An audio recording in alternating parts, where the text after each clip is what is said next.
You don't think like a ruler. You think like the ruled. And the gap between those two psychologies is the gap between power and servitude, between creating your reality and living in someone else's, between commanding your life and taking orders in it. Right now, in this moment, your mind is operating with ruled psychology, the psychology of someone waiting for permission, someone hoping for approval, someone living by rules he didn't write, and you don't even know it. Because ruled psychology doesn't announce itself. It just quietly keeps you exactly where you are, forever. The comfortable lie says some men are born to rule, that it's personality, genetics, luck, circumstance. But that's the lie the ruled tell themselves. Because if ruling is learnable, then their position isn't permanent, and they can't handle that. Here's the truth they're terrified of. Ruler psychology is built, not born. It's a specific way of thinking developed through specific practices over time, and any man can build it.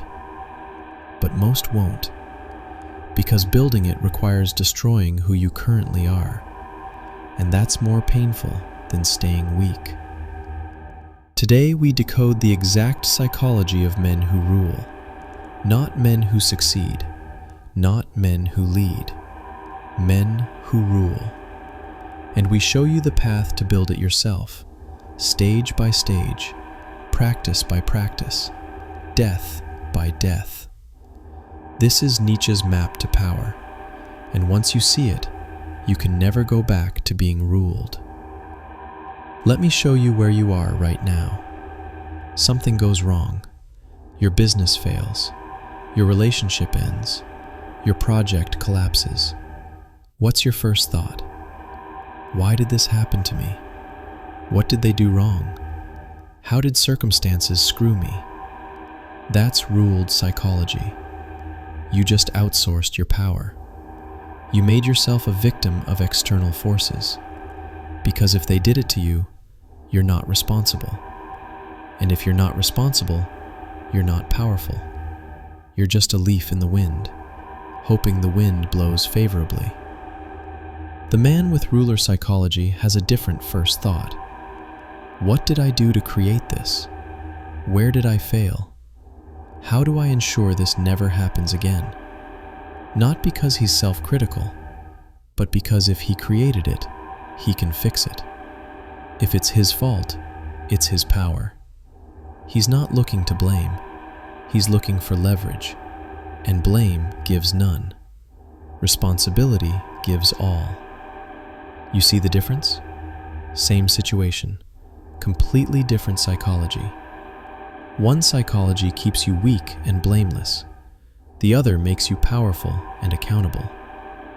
You've been choosing weak and blameless your entire life and calling it mature, calling it realistic, calling it not being too hard on yourself. But it's none of those things. It's just ruled psychology.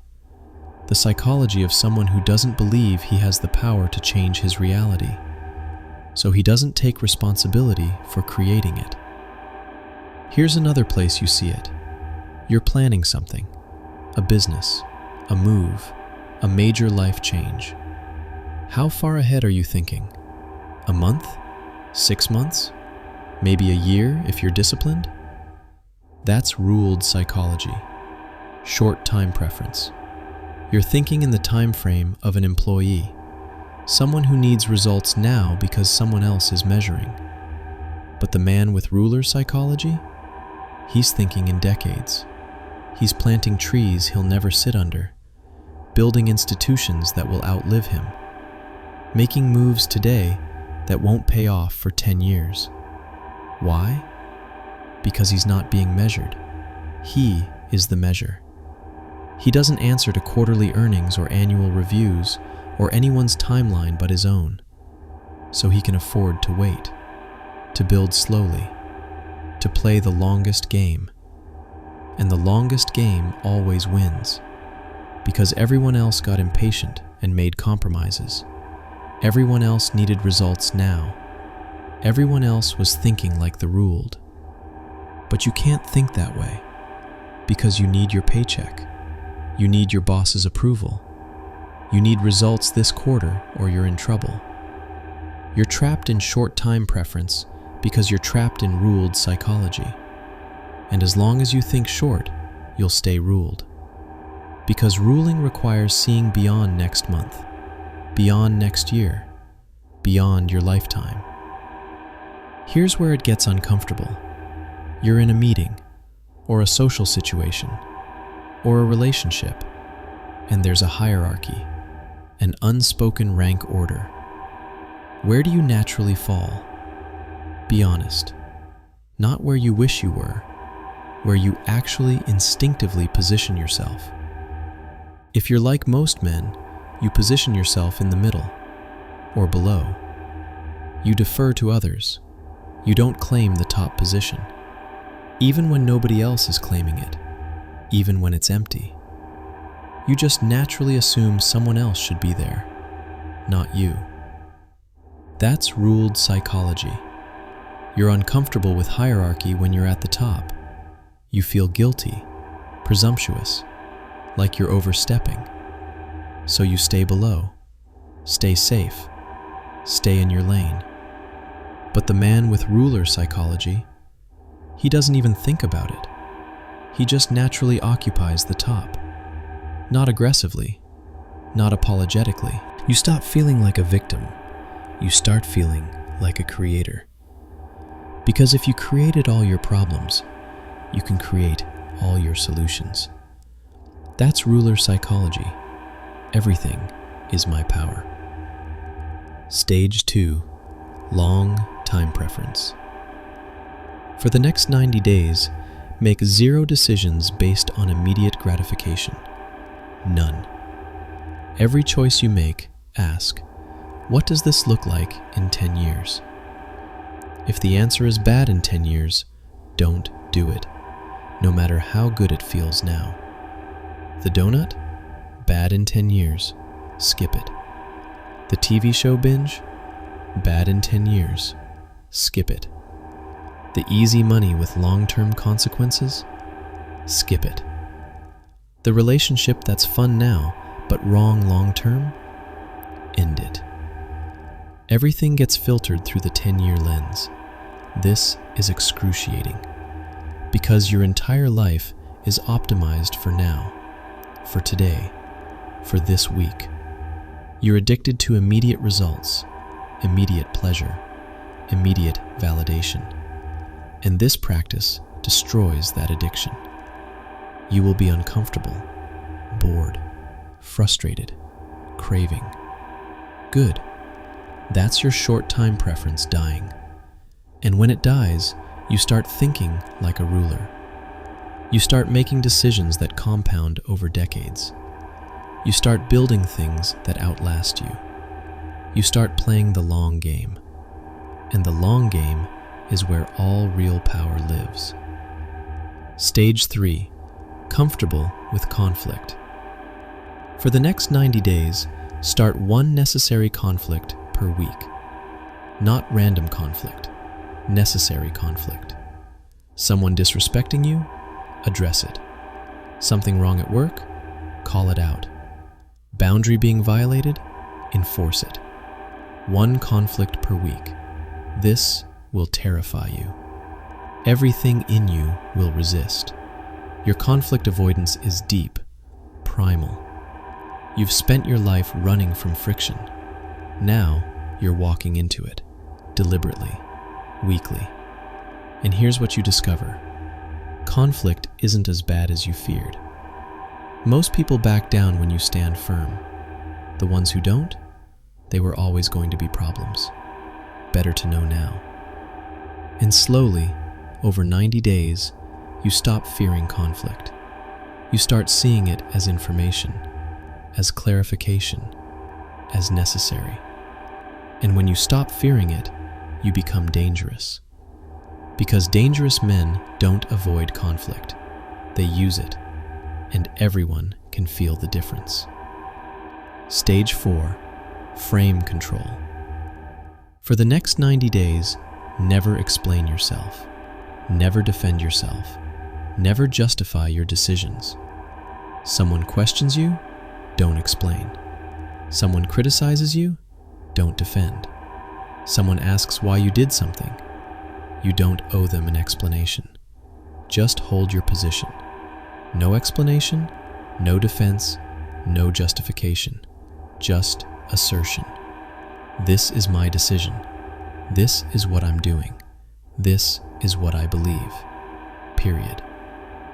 This feels rude, arrogant, wrong. You've been taught that explaining is polite, that defending is necessary, that justifying is mature. It's not. It's ruled psychology. Seeking approval through explanation, seeking validation through defense. But the man with ruler psychology doesn't explain, because he doesn't need your understanding. He doesn't need your agreement. He just is, and you adjust to him or you don't. But he's not adjusting to you. 90 days of this and something shifts. You stop seeking approval. You stop needing people to understand. You just assert and hold. And what happens? People start adjusting to you because you're not adjusting to them. That's frame control. That's ruler psychology. Stage 5. Outcome independence. For the next 90 days, negotiate everything like you don't need it. The job? Negotiate like you'll walk. The relationship? Navigate like you're fine alone. The deal? Negotiate like you have better options, even when you don't. Even when you desperately need it. Act like you don't. This is the hardest practice, because you do need it. You need the job. You need the relationship. You need the deal. And your desperation shows in your voice, your body language, your concessions. Everyone can smell it, and they use it against you. But when you practice outcome independence, when you negotiate like you'll walk, something changes. Even if you're bluffing, the bluff changes you. You hold firmer boundaries. You make fewer concessions. You walk away from bad terms. And paradoxically, you get better outcomes. Because desperation repels, outcome independence attracts. People want what doesn't need them, and when you stop needing, you start having. Here's what happens when you run all 5 practices for 90 days each. That's a year and a half, 450 days. And at the end, you're not the same man. Your psychology has been completely rebuilt. You take radical responsibility, so nothing is outside your power. You think in decades, so you're playing a game nobody else is playing. You're comfortable with conflict, so you're dangerous. You control the frame, so reality bends to your interpretation. You're outcome independent, so you need nothing. That's ruler psychology. That's how men who rule think. And you built it, not through affirmations or reading or hoping, through practice, just naturally. Like a wolf doesn't apologize for being at the front of the pack. It's just where he is, and everyone else arranges themselves accordingly. He's comfortable with hierarchy because he sees it as natural, inevitable, the way reality organizes itself. And he feels zero guilt about being on top, zero hesitation, zero need to justify his position. He's there because he's there, and that's enough. But you can't do that because you've been taught hierarchy is bad, that claiming the top is arrogant, that everyone should be equal. So even when you have the capability, you don't claim the position. You wait for permission that never comes. You hope someone will recognize you and elevate you, but nobody does. Because men with ruler psychology don't elevate the humble. They elevate those who claim power, and you're not claiming. Let me show you another gap. Someone wants something from you. Your time, your money, your commitment, your answer. What do you say?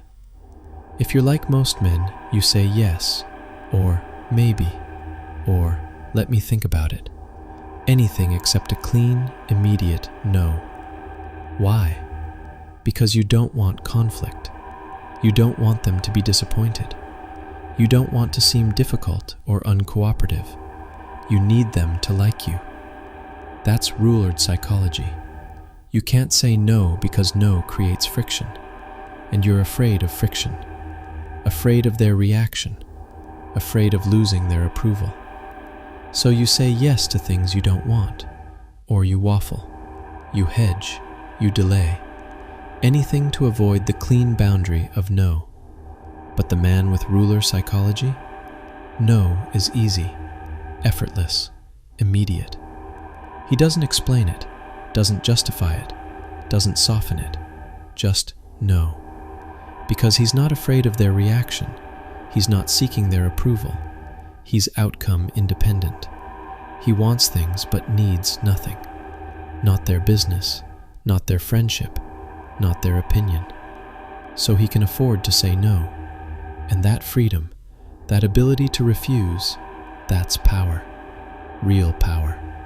The power to walk away, the power to set boundaries, the power to protect your time and energy and resources. But you don't have it, because you need too much. You need the deal. You need their approval. You need to be seen as agreeable. So you can't say no, and everyone knows it, and they use you accordingly. Here's the practice most men never do. Conflict, necessary conflict. You see something wrong, something unjust, something that needs to be addressed. What do? If you're like most men, you stay silent. You avoid it. You tell yourself it's not your problem, or it's not worth it, or let someone else handle it. Why? Because conflict is uncomfortable, scary, risky. You might lose. You might look bad. You might make enemies. So you avoid it. Keep your head down. Stay safe. That's rulered psychology. Conflict avoidance. The belief that peace is always better than war. That harmony is always better than friction. But it's not. Sometimes conflict is necessary. Sometimes war is right. Sometimes you need to fight, not because you want to, but because avoiding it makes you weak. The man with ruler psychology seeks necessary conflict, not all conflict, just the necessary kind. The conflict that sharpens him, the conflict that establishes boundaries, the conflict that solves problems. Violence is the only answer for. He doesn't avoid enemies. He makes them consciously, strategically, because he knows that a man with no enemies is a man who stands for nothing, a man who never threatens anyone, a man who's completely irrelevant, and he'd rather be hated and powerful than liked and weak.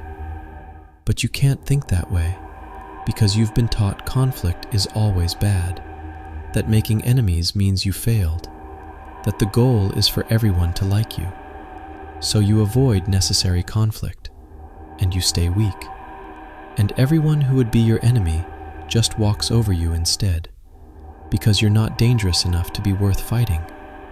Here's where ruler psychology gets built, through practices, specific, daily practices that rewire how you think, not affirmations, not visualization, actual practices that force you to develop the psychology of power. Stage 1. Radical responsibility. For the next 90 days, everything is your fault. Everything. Your business failed? Your fault. She left you? Your fault. Your friend betrayed you? Your fault for trusting him. The economy collapsed? Your fault for not preparing. Even things that obviously aren't your fault. Take the blame anyway. Internalize it completely. Why? Because blame is power. When it's your fault, you have leverage to change it. When it's their fault, you're helpless. So you practice taking responsibility for everything until your brain stops looking for excuses, stops looking for someone else to blame, stops playing victim. This is painful. Your ego will scream. Your sense of fairness will rebel. That's not my fault. I didn't do that. They did this to me. Ignore it. Take the blame anyway. And what happens after 90 days? Through pain, through death of who you were. But here's what nobody tells you: the cost. Because ruler psychology comes with a price, and the price is loneliness. When you think like a ruler, you can't relate to the ruled anymore. Your old friends don't understand you. Your family thinks you've changed. Your partner might leave because you're not who she signed up for. You make decisions nobody agrees with. You see 10 years ahead and nobody else sees 10 days. You're comfortable on top and everyone else resents you for it. You say no and people call you selfish. You hold frame and people call you arrogant. You're outcome independent and people say you don't care. You will be alone, more alone than you've ever been, because ruler psychology is inherently solitary. The man at the top has no peers, no one who thinks like him, no one who sees what he sees, just himself and his vision, and the ruled masses who don't understand either. And here's the choice you have to make. Stay where you are. Keep thinking like the ruled. Blame others. Think short-term. Avoid hierarchy. Say yes to everything. Avoid conflict. Explain yourself constantly. Need every outcome. And stay comfortable. Stay approved of. Stay liked. Stay surrounded by people. But stay powerless. Stay ruled. Or build ruler psychology. Take total responsibility. Think in decades. Claim the top. Say no freely. Seek necessary conflict. Control the frame. Need nothing. And gain power. Real power. The power to create your reality. The power to rule your domain. But lose comfort. Lose approval. Lose most people. And gain loneliness. Those are the only two options. There's no middle ground. You can't have ruler psychology and ruled comfort. You can't have power and approval. You can't command your life and be liked by everyone. You have to choose. Choose approval. Choose staying ruled. Because the price of power is too high. They'd rather complain about their powerlessness than pay for power.